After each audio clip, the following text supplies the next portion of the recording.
Well, hello. It's time for another exciting episode of Pens in Use. This is the show where I talk about the fountain pens and inks I've been using throughout the week. So, let's dive into it.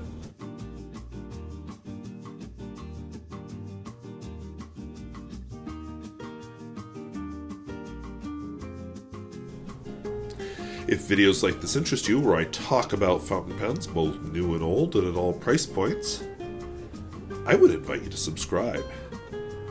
And hey, the end of the video, I'm going to talk a little bit about pens and preferred inks, learning, Grail Pens, and the dangers of unfounded speculation. So let's dive into it. These are the pens that I've been using this week. From left to right, I have the Sailor Reglus, which was this week's Survivor pen. In fact, several of these are inked up specifically so I can film Survivor pens videos. I have my Visconti Gold Point number 5.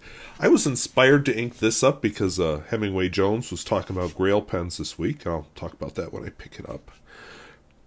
Visconti Mirage, Monteverde Regatta Sport, Lamy 2000, Sailor 1911 Standard, Pilot Custom Heritage 92, and 2 Sailor DE pens.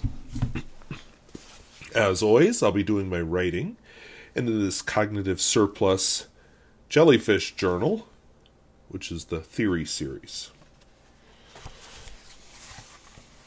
I don't want to steal anybody's thunder, but so I'll just tell you, watch out for another YouTuber to talk about Cognitive Surplus soon. He emailed me and mentioned that he was going to do that, so I'm very excited to see what he thinks. And I'm excited to see which one he reviews. So my first pen is the Sailor Reglus. I did my Survivor pen video on this. I actually bought this back in 2015 or 16. It was posted as a review way back a while after I'd bought it, and then I haven't done a video on it since. It's a good daily writer type of pen. I've just found others that I like better. So Sailor Reglus has a fine steel nib, and the ink in it, which works very nicely in this pen as a matter of fact, is Pilot Blue Black. No, not their Iroshizuku line, nothing fancy. It's actually just their plain old... Oh, that's blue. Well, you're going to look at the blue bottle because I don't see the blue-black bottle up there. Plain old Pilot ink. And I wrote blue when I meant blue-black. Alright, so, just a very nice, understated blue-black. I didn't used to like blue inks, but somehow blue-black has been like my gateway drug. And now I can appreciate blue inks as well as I can appreciate any other color.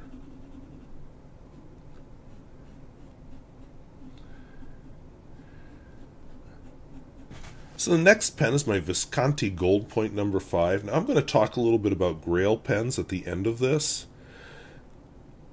This was never a Grail pen, but it's related to one that was. I watched Stephen Brown's video about Visconti Opera Elements. It's one of his earlier videos. I'm not sure if it was this finish or if it was a different one. They had, one that was a kind of a candy cane stripe, and, several other colors. I looked at them. The price made me gag, so I didn't buy one. Also, they came with metal sections, because later on, after they were discontinued, and I had mentioned my interest in them, somebody found one for sale used for me, and I just looked at it and I just thought, but it's a metal section and I don't like those. So, this doesn't have a metal section. And it has that finish.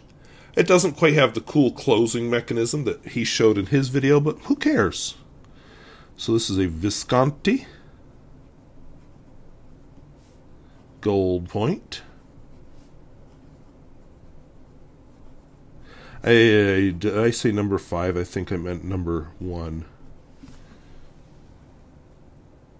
It's definitely a number 1 written there.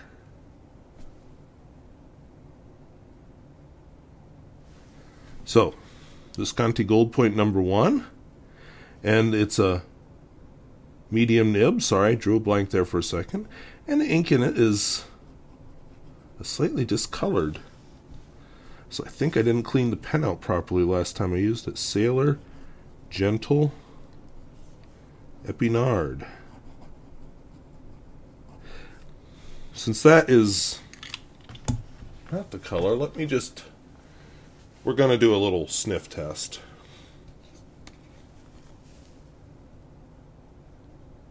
Okay. That is so definitely not Sailor Gentle Epinard. Doesn't even smell like it. Maybe that should have been my clue. Ah! Why? Is it... What's this? Okay, so slight digression here while I try to figure things out. So this is some kind of blue ink in a Pelikan black bottle. What the heck, squirrel? What are you doing? Here's more Pelikan. This is definitely Pelikan blue in a blue bottle. This is showing a greenish cast. Yeah, okay, so that's not Sailor Gentle Epinard. Shoot. Damn it. Whatever it is. I think it's Pelikan 4001 Brilliant Black, but I won't swear to it. Shit. So, anyway, whatever it is, I had this sinking feeling as I started to write there that that is not Sailor Epinard, and it's not. Wow. Alrighty. So that's what I get for putting inks into not the correct bottle and not labeling it. Moving on. Also, no longer in its correct bottle. This is a Visconti Mirage.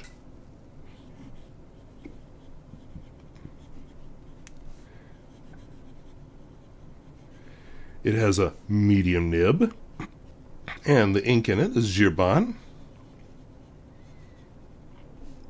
Bleu. Mysotis. And it is in an old Ackerman bottle. And it's so much nicer than the heart-shaped bottle that it came in. In fact,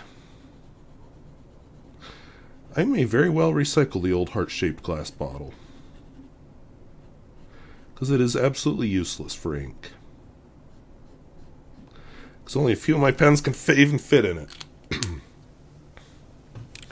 And is the ink that special? I don't know, it looks like Parker Quink Washable Blue. Oops, did I say that? Here we have my Monteverde Regatta Sport. I replaced the nib with one I thought was more befitting the pen.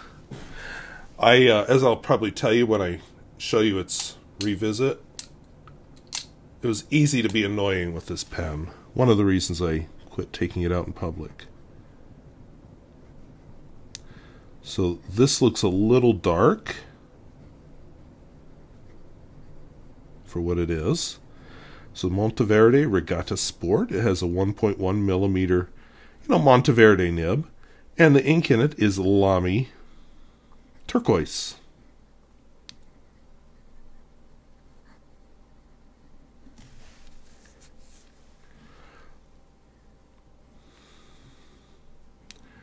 So this appealed to me at first, and then as time has gone by, it just meh. I think the last time I inked this pen up, I tried out Monteverde's Flex nib, and I think I got a lemon. So that was not a good experience. This nib's alright.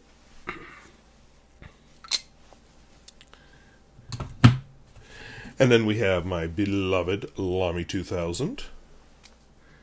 The pen I write every day with.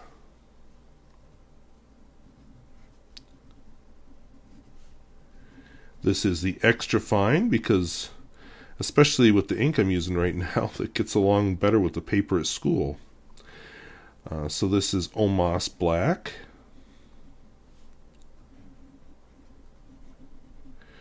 I'm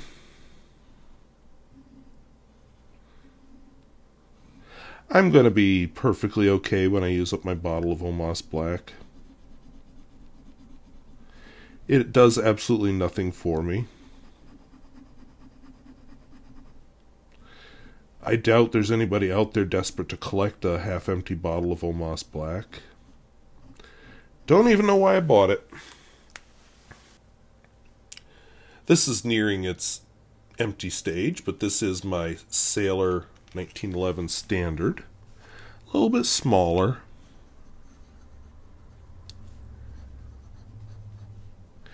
I was surprised to discover I have owned this pen long enough that it got its own Survivor Pens video filmed. Look for that eventually. I'm also doing some first impressions next.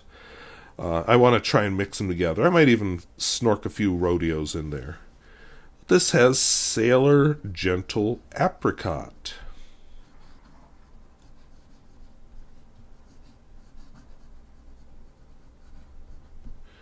Another discontinued ink. Excuse me. I like it. It's a nice bright orange, very happy color, and I just love that it's coming out of this, sort of sedate blue pen.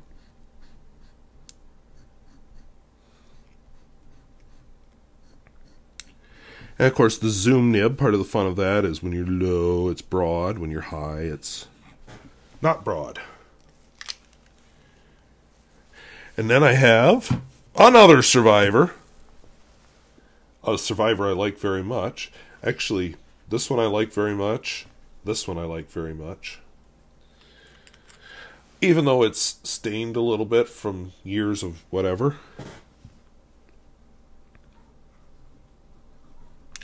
You last saw this ink in a rodeo. But I like this ink. Some people don't like gray inks. I do. I used to think, well, watered down black, but no, it's got its own character. Sorry, Pilot Custom Heritage 92. I'm sure you'd like to know that. And this is Omas Gray ink. And I learned recently that their gray can be spelled AY or EY. One is more common in the US, one's more common in the UK. I'm not sure which one's more common in Canada. But anyway, or Australia, or New Zealand, or any other English-speaking countries I didn't think of. But anyway, I like this gray. Now, that's too bad, because when I use it up, that's the last time I'll ever use it for the rest of my life, but, So again, I've been filming a lot of Survivor Pens videos lately. This is one of those Survivor Pens. When I got it, I was way early in my fountain pen years, and I saw that nib and I thought, who dropped it? Well, nobody did. So this is a BSiER DE. Has what they call a Fude nib. I don't know why it's so long. I guess it's to be like a brush. I would have to look back in my records to figure out what angle nib that is, but these two are going to have different angles. This one has Noodlers. So when I filmed the writing sample, I filmed both of these pens together. Noodler's Black Swan. Speaking of spelling of gray, in Australian Roses. I wonder if they have trouble with the kangaroos eating roses the way we have deer in our gardens here in the U.S.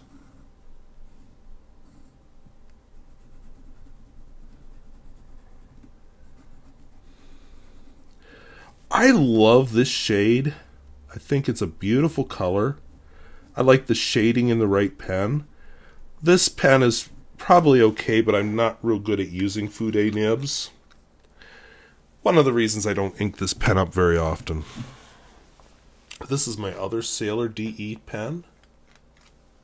It's got more of an angle on its Fude-ness. And I find this one easier to write with. So it's a Sailor DE, again with a Fude nib. This one has Noodlers, and I know they have deer in the UK. I don't think they have kangaroos. At least, if they do, I'll be really surprised. So Noodler's Black Swan in English roses. So Scotland, I guess you're left out. Wales, Ireland.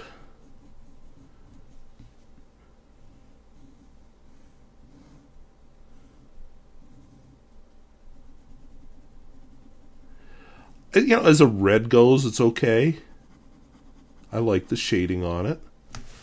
But it's, in the end, I like the Australian roses better. Oops, now I'm starting to drag the feed through that. That was a mistake. Alrighty. So those are the pens and inks I've been using this week. A few trips down memory lane. Plus, I've been doing a lot of writing with Parker Quink Washable Blue because I've been writing some... I've filmed some first impressions. So those will come as they come. If you caught my live stream last week, you would have seen some of those first impressions. Alright, so those are the pens and inks I've been using this week. Busy time for me. I'm working on State Science Olympiad, so lots going on right now. April 20th. Who knows? I may do some special shorts or something that day. But anyway, I wrote down a couple of topics, and I kept debating back and forth about which one to put first, so I'm going to save the most serious one for the end and talk about a few other light topics. My first one I wrote down is pens and their preferred inks. So this week I gave... Okay, back up. Before the holidays, I gave all of my students a disposable fountain pen. It was a no-name pen. It was... you know, nothing special, basically a no-name Pilot Varsity. They were demonstrators, so that looked cool. And several of my students really enjoyed them. And, you know, how do I refill this? I'm like, So I have, over the years, because I have been doing this for quite a number of years to my surprise, I have accumulated quite a number of pens that are perfectly good, but which I don't desire to ink up. And they're not expensive enough to hold on to trade, so or sell, so they're just kind of in this limbo. So I just took a bunch of them to school, and I gave some to some of my students. And at school, I happen to have a bottle of Pelikan Quink Royal Blue and a Pelikan, not Pelikan Quink, I am mixing brands, Pelikan 4001, is it Brilliant Blue or Royal Blue? Something like that. And Pelikan 4001 Brilliant Black. And one of the recipients of a pen I've said nice things about on here, a Jinhao 51A, said, this is really bad. And I tried writing with it, and it was really bad. So I happen to have another bottle of ink in my drawer at school, so of course I do. A bottle of Noodler's Dark Matter. And so I said, well, let's try this out in it. Perfect. So one of the things I've learned over the years with collecting fountain pens and using fountain pens is some just don't play well with certain inks. If you happen to have a Pilot Custom 823, don't put Noodler's Black in it. It stops. Put something else in it. Noodler's Heart of Darkness, Pelikan 4001 Brilliant Black, Parker Quink Black. You know, a lot of inks work well in it, and certain ones don't. And I've just found that with a lot of pens and inks over the years. Now, some pens will just play well with anybody. Others are a little more refined. So, I don't know why. I don't know the difference. I just know one's working beautifully at her pen, the other one was not. So I gave her the bottle of Dark Matter and said, you know, keep this hidden. But anyway, it's been good because to see some of my students using these disposable fountain pens, maybe we've got some interest there. So I might slip a few more fountain pens to a few kids. I don't want to just do a class giveaway because then everybody who doesn't want one wants one also. And I wouldn't give a bottle of ink to just anybody. But it was just kind of a fun thing to have a few people take an interest in fountain pens. So that brings me to a discussion I was watching this week on Hemingway Jones did a live stream. And as usual, I couldn't catch the live stream because work. But I caught the recording later, and he brought up Grail Pens. And just a week or two prior, he had talked about the Pelikan M1000 as being a Grail pen. And kind of indicated that, yeah, this will be my last. Until this week when he hinted at but didn't identify another Grail pen. Well, so my thoughts on Grail pens, and I don't know if we're on quite the same wavelength or not, but to me a Grail pen has always been something I've always really, really wanted. You know, for a long time it was a Parker Duofold. I never got one till I was in my 40s, but I did finally get one. Another Grail had been to have a pen that had a built-in filling mechanism. That turned out to be the Noodler's Nib Creeper, which I bought in my 30s. Since then, you know, I've always wanted a Nakaya, so I got a Nakaya Decapod Twist. I've wanted a Cursive Italic Nib, you know, various other things. A pen from every continent, which, by the way, I have, except for Antarctica. Antarctica is still failing me. Every other continent has come through except for Antarctica. So I still have that Grail going. I'm not setting a goal of every country or every state because that's just not realistic. But every continent, I don't know, is there a penguin that turns pens in Antarctica? I don't know. But anyway, that's one of my goals still. And that's kind of the fun of it. You know, it was very interesting to me to find South American pens. Not as easy as you would have thought.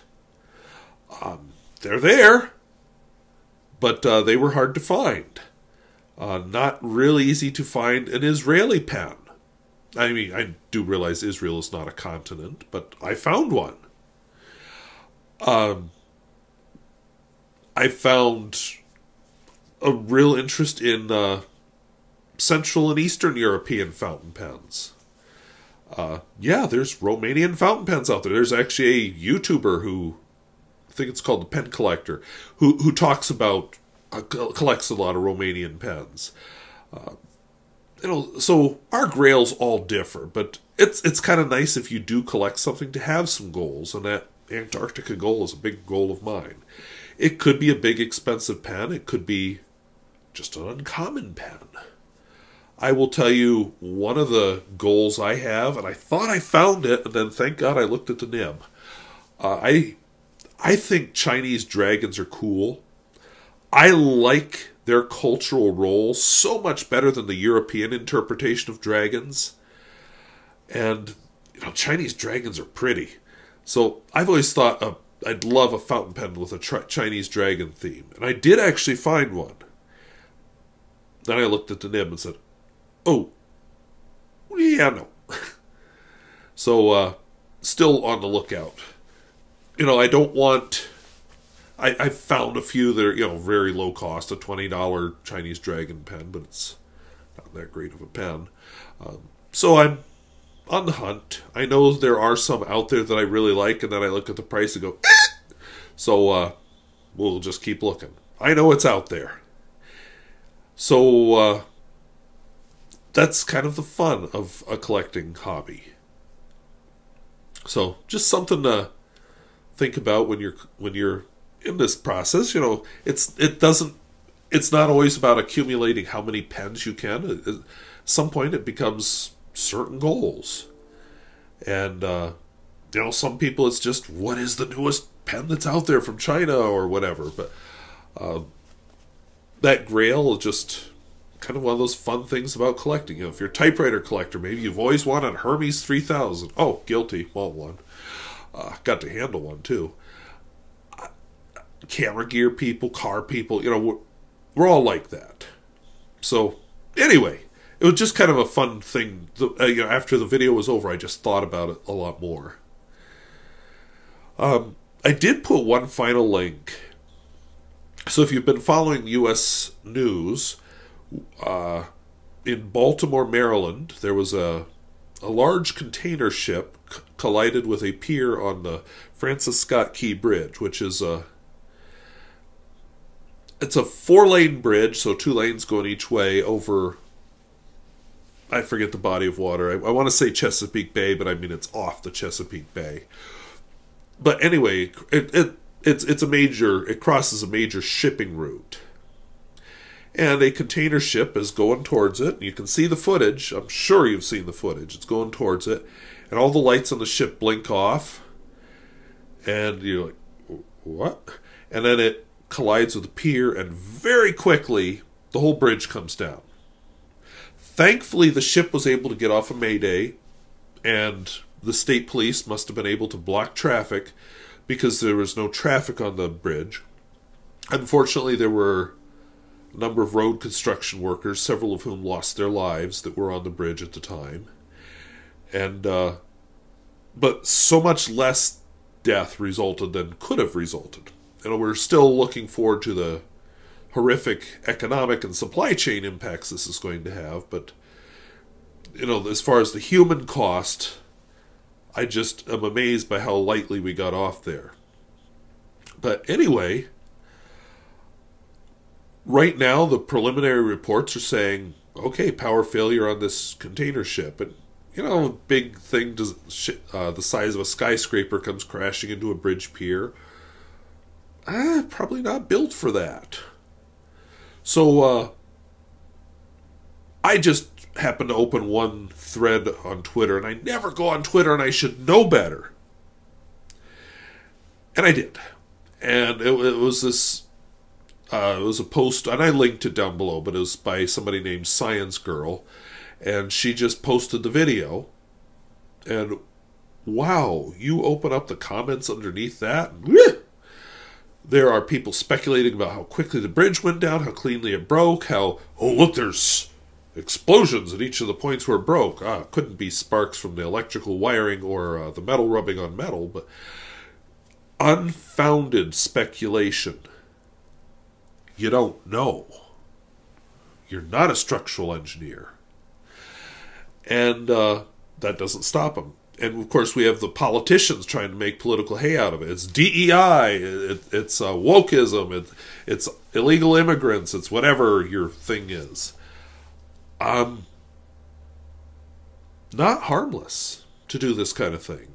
Dangerous.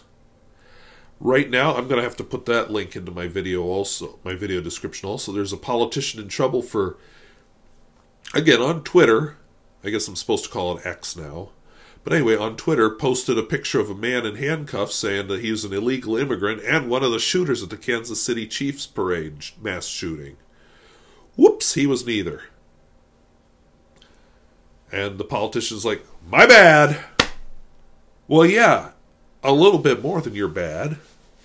Unfounded speculation. You don't have to be the first to report. Wait. Get your facts straight.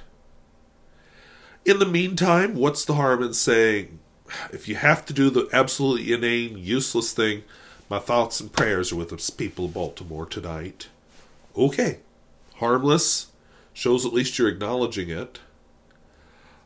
Maybe you can promise direct action. The U.S. government will fund to rebuild this bridge.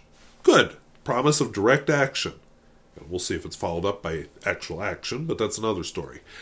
You know, you don't have to comment, especially if you're not an expert, because you don't know. So maybe just don't comment. You'll notice I'm not commenting on what caused the bridge to collapse. I know a little bit about bridges and how trusses work. Not enough that you're going to ask me my opinion of what happened. I just know enough about them that I'm pretty comfortable with what I'm hearing experts talk about. And actually, I am going to start doing book reviews again after April 20th when I have time again. One of the books is about expertise and why sometimes we don't follow experts or listen to experts. Because sometimes experts have undermine themselves. But anyway, if you're not an expert, it's okay just to say, how tragic, and move on. Speculating doesn't do anybody any good. So anyway, that was bothering me, and it's one of those things I see every time something happens. Your opportunists jump on, and so do the people who know nothing. Got to jump on it. And you're just making it worse. So anyway, I think I kept that as apolitical as possible. So anyway, I want to thank you for watching. And if videos like this interest you, where I talk about fountain pens both new and old and at all price points, I would invite you to subscribe. Hey, do you have any grails in your pen collecting world? Do you have some other cases of unfounded speculation you think that would belong in the list? Who knows? After April 20th again, that might end up being a good topic for a driving video. So let us know down in the comments. And by the way, if you watched this far, I have a little promise. Next week, I'm going to have something a little different for pens in use. So look forward to that. It'll be a little trip I'm taking, and it should be, well, okay, my kind of fun. And yeah, so something to look forward to. So thank you for watching. Talk to you later. Bye-bye.